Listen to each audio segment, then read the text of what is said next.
नमस्कार दोस्तों, फिर से हम लोग सबके बीच में आ गए बनी कुछ इंदिरा आवास पर बात लेके, ताकि आज के जो माहौल चलता वो माहौल के हिसाब में हम लोग बोलता नहीं। ऐसे केहू का तकलीफ़ नहीं के माने के आई कविता का रूप में बा, हंसे हंसावे वाला बात बा। कहल बा कि भादो के महीना रहे फूस के पलानी, भादो के महीना रहे फूस के पलानी, या टप टप चुएला देखी परेशानी। आ इंदिरा आवास पास भइल फायदा ना बुझाला, इंदिरा आवास पास भइल फायदा ना बुझाला, आ खाता में पैसा आवे निकालल जाला। जैसे इंदिरा आवास के पैसा आई खाता में लोग निकाली, सुबह सुबह दलालन के द्वार पर पावल जाला। आ कहब तो दूसरा किस्त मंगवावल जाई, कहब तो दूसर का किस्त मंगवावल जाई। आ 10,000 ना देव तो फिर दोबारा ना भेटाई। खेत खरिहान कमा के कर आशा, खेत खरिहान में कमा के कर आशा। इंदिरा आवास के कबो मत करे भैया आशा।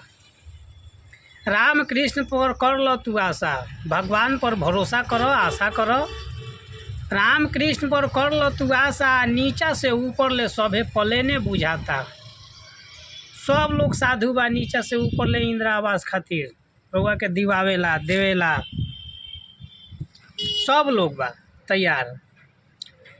कहल बा कि बनल बा पलानी आ जगशाला बुझाता, बनल बा पलानी जगशाला बुझाता। आ बारिश जब होखेला तो नाला बुझाता। जगशाला के हाल देखते बानी, जब जगशाला बनेला तो एको को बारिश बाहर ना जाए। ऐसा ही बेचारी के घर भइल बा। काछत बीत गईल, काछत बीत गईल जवानी। या का कहीं ए बबुआ कितना बा परेशानी, का कहीं ए बबुआ कितना बा परेशानी। मुखिया से कहिल तो कहेला न अब की तहार बनी, अब ही रह गईल बा कागज में कुछ कमी, अब ही रह गईल बा कागज में कमी। ये कारण से नइखे हो पावत, खाना बन पावत। तो कहल के औरतिया मुखिया जी से कि मंगनी तो आधार कार्ड हम अपन देनी। ए मुखिया जी मंगनी तो आधार कार्ड हम अपन देनी, आ ए नाती कहाँ ना कौन रह गईल बा कमी।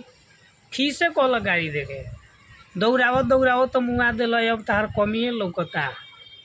तो ऐसे कैसन लागल वीडियो सब लोग कमेंट करके बताई। चैनल के सब्सक्राइब करी, शेयर करी। धन्यवाद। जय हिंद, जय भारत।